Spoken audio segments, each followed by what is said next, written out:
Muito bem, gente! Vamos então para o nosso último vídeo aqui dessa pequena minissérie, onde nós estamos conversando sobre os erros que nós precisamos evitar se nós queremos ensinar as crianças a estudar. E este último é um daqueles fundamentos. Lembra quando eu falei num vídeo anterior que você não precisa se preocupar tanto com o método se você não está ainda trabalhando esses outros fundamentos?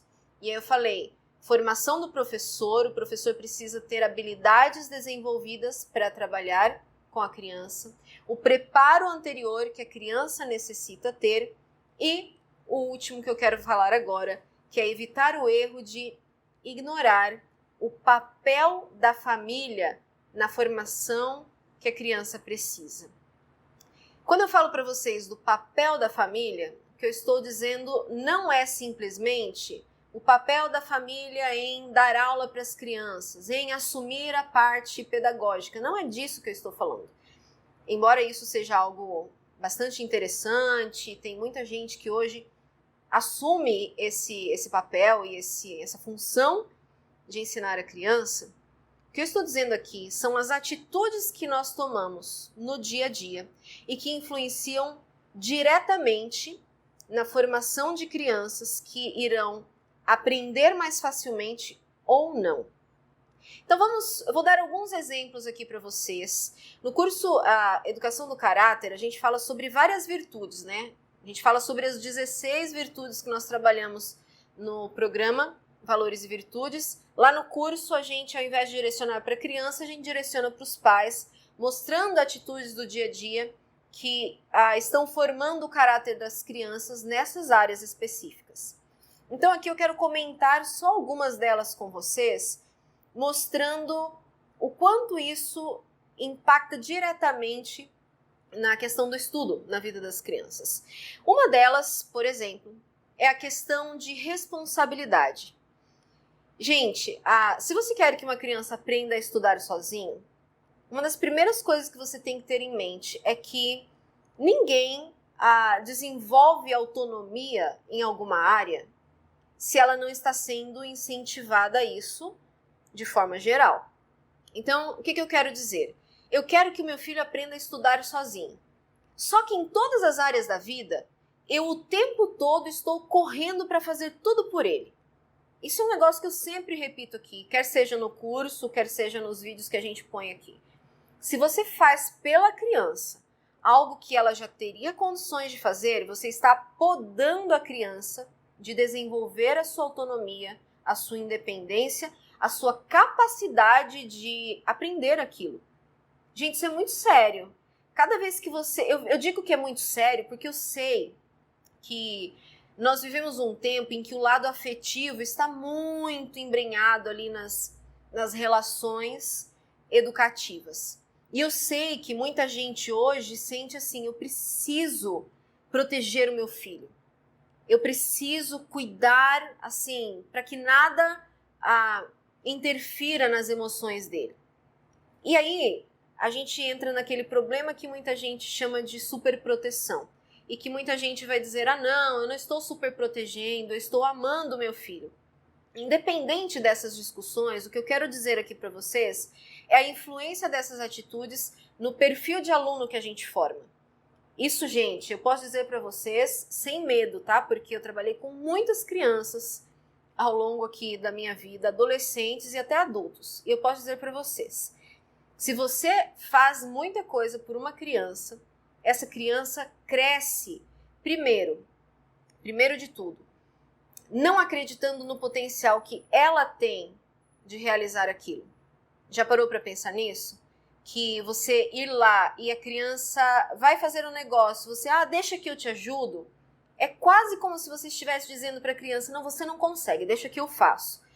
Por isso que a gente tem, em geral, um perfil assim, de que, se você é um pai ou mãe muito super protetor ou muito, num nível de exigência muito alto, que tende a querer consertar o tempo todo aquilo que a criança fez ou fazer você mesmo, a criança, em geral, desenvolve uma certa insegurança, porque nada do que ela fizer vai estar bom o suficiente, certo?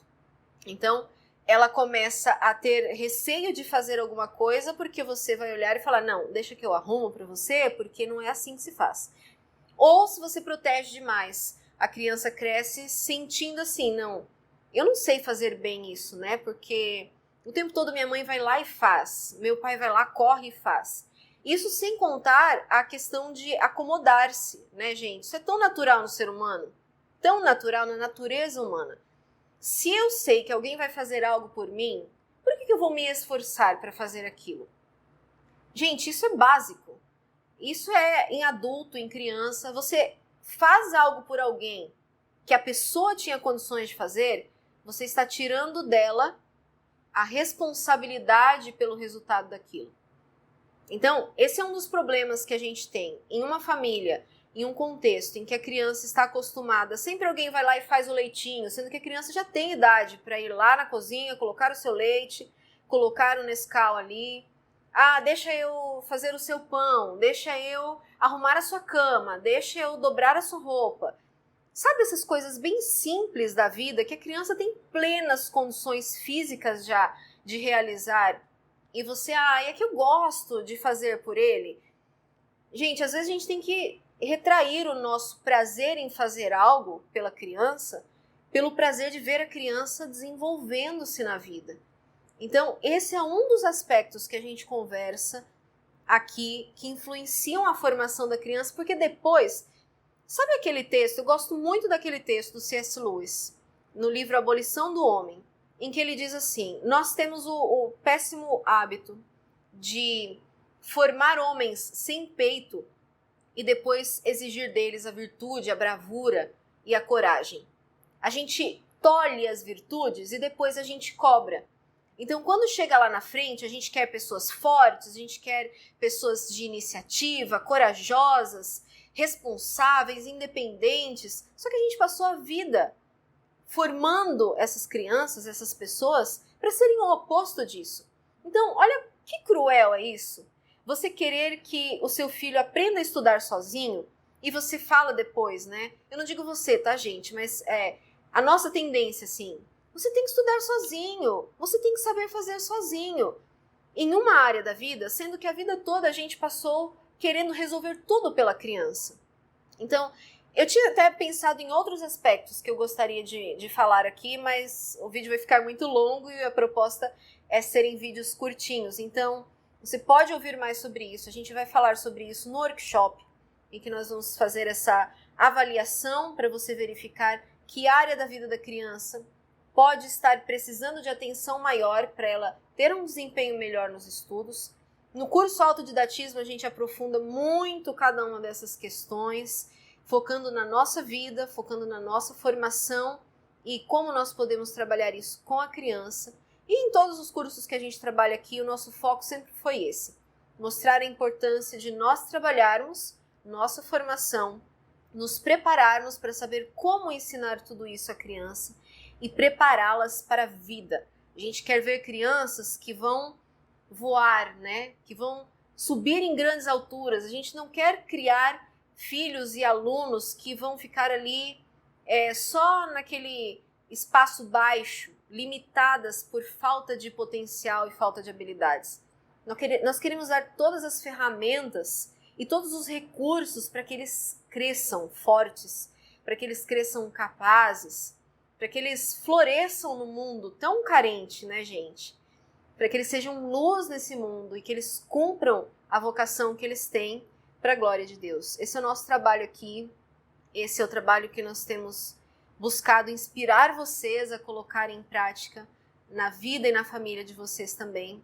E eu espero que vocês tenham se sentido assim, motivados a verificar essas posturas que nós colocamos aqui e ir trabalhando para deixá-las de lado e evitar esses erros e assim realmente conseguir ensinar os seus filhos a estudar sozinhos e a serem tudo o que eles podem ser. Muito obrigada por terem nos acompanhado até aqui. Continuem com a gente que breve nós teremos novidades para vocês. Até mais!